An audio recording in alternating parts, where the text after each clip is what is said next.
Hi, boys and girls. This is Ms. Kathy. I'm so happy you've joined me today for another story just for you. In the case of the secret code, Willie starts getting strange messages on his computer. Could they really be from God? Chapter 1. The Secret Message. Willie Teller stared at his computer screen and couldn't believe it. He rubbed his eyes, but the numbers wouldn't go away. Who on earth would send him a message in secret code? It all started when his parents went on an out-of-town trip together. Grandpa came to stay with Willie and brought some good news. He had ordered a modem for Willie's computer. "What's a modem, Grandpa?" Willie asked. "It's a machine that lets your computer talk to other computers over the telephone." It had seemed funny, computers talking to each other.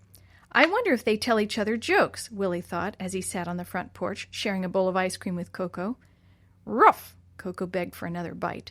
"Okay, one more." As he dropped a spoonful into Coco's bowl, the mail carrier walked up the sidewalk carrying a brown package. "Here you go, Willie," the mail carrier said. "This package is for you." "Thanks, Mr. Davis." Just then, Grandpa came out to say hi. "Hey, Grandpa," Willie said as Mr. Davis listened. "I've got a joke for you. What did the computer say after he was finished cutting the lawn?" The mail carrier looked at Willie puzzled. "I didn't know computers could do that." He looked at Grandpa and winked. "It's a riddle, Mr. Davis. Come on," Willie grinned. "I give up," Grandpa said. "What did the computer say after he was finished cutting the lawn?" "Modem. Get it? Mode-um." Willie laughed hard, and the two men just shook their heads. "I made that one up all by myself." "I can believe it, Willie," Grandpa said. The mail carrier waved and walked back to the street. Willie laughed under his breath as he helped Grandpa install the modem. Computer jokes kept popping into his mind. Willie's computer wasn't the biggest in the world, but he had lots of bytes of memory on his hard drive. He smiled when he remembered when the computer was new. "A byte?" he had asked his dad. "What does a computer chew?" "It's not like that," his dad answered. "Think about it like this. You measure how much you weigh in pounds. You measure how tall you are in inches. For a computer, the amount of information it can keep in its memory is measured in bytes." Willie nodded. "I get it. Bytes, with a Y." Dad went on, "Your computer stores its bytes of memory on a hard drive. The hard drive records the information as a cassette tape records music." Finally, Grandpa was ready. "This is where computer users call to talk to each other," Grandpa said as he showed Willie how to dial up the local computer bulletin board. "Why don't they just use the phone like everyone else?" "A bulletin board lets several of them talk to each other at the same time," explained Grandpa. "They can also leave each other messages and swap programs such as computer games." "Games? I like computer games!" "Willie, you have to remember one important thing," Grandpa said. "Using a computer bulletin board is like going to town, and you need to be just as careful. You meet all kinds of people, some nice, some not so nice. If you see anything that you think might be bad, you tell me, okay?" Willie nodded. "When you call a computer bulletin board, the system operator keeps track of who you are and how often you call," explained Grandpa. "But you get to make up a name to use when you talk to other people in the network. That's the fun part." "Cool!" Willie typed in his real name and home phone number. Then the bulletin board asked for his handle. "That's the name you want others to call you," Grandpa said. "What should I call myself?"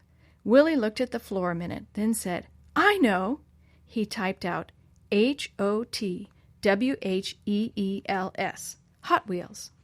"I couldn't have thought of a better handle myself," Grandpa said. "Why don't we see who's talking today?"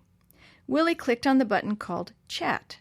The screen went blank for a second. Then lines of words appeared on the screen. A sentence or two would appear, separated from the other sentences by a colored bar. Willie decided that each section of words came from a different computer. "The computers are talking to each other," Willie said. "Well, not really," Grandpa said. "There are people behind those messages." Willie read, "Nat, hey, how about that game last night the Giants won again?" Smiley face. Bo, "Just wait, my team will get them next time." Tweedly, "Hey, do you guys always have to talk baseball? I mean, really, there's more to life than chasing some ball." Nat, "Such as?"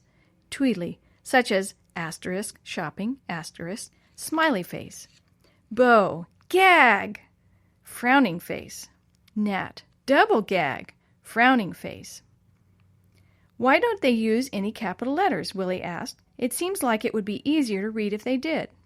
"On computer bulletin boards, Using capital letters is like shouting. It's considered bad manners, Grandpa said. If they want to emphasize something, they use those little starry things called asterisks, and they can add a sideways smiley or frowning faces after their comments as well. Willie stared at the faces they had typed in sideways with their comments. I see, he said. So how do I talk to them? Just type it there when you have something to say, then click the send button, Grandpa said. He patted Willie on the shoulder, then went in the other room. I've always got something to say, Willie thought. His heart pounded as he typed out a message and pressed the send button. Hot Wheels.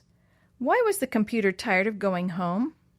Willie took a deep breath and waited to see if there would be any response. After a moment he read, Tweedly.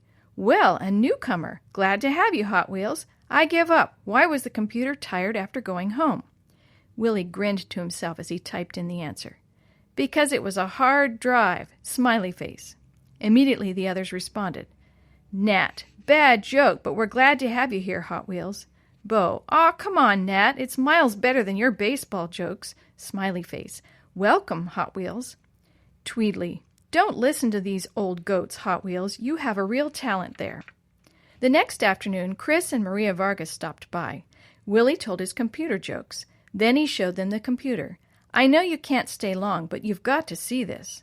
As they came in, Coco was standing on his hind legs, reaching for what looked like a ball of fuzz next to the computer. Coco, leave that alone, Willie warned.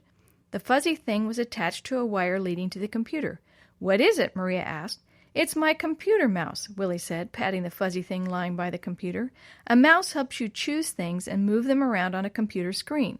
Actually, the fuzzy part is just a cover, but Coco thinks it's a real mouse.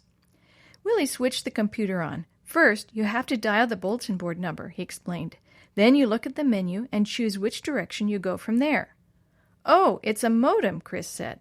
The bulletin board screen came on, but right away Willie noticed that something was different. A message flashed at the bottom of the screen. Look, you've got a message in your mailbox. Willie clicked on the button that led them to Hot Wheels' mailbox. Instead of language he could understand, Willie found a series of numbers. 8, 15, 23...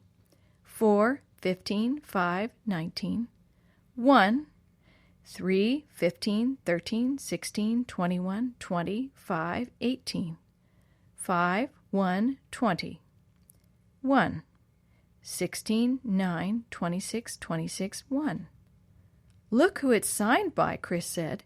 At the bottom of the message were 3 letters, G period, O period, D period.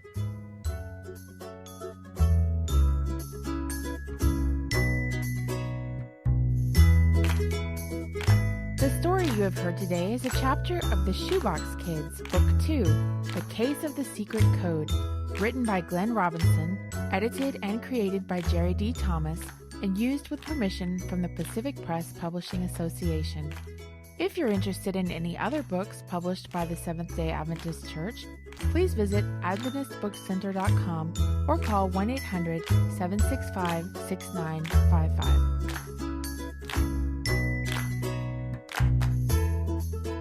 This podcast is a production of the Carolina Conference of the Seventh-day Adventist Church.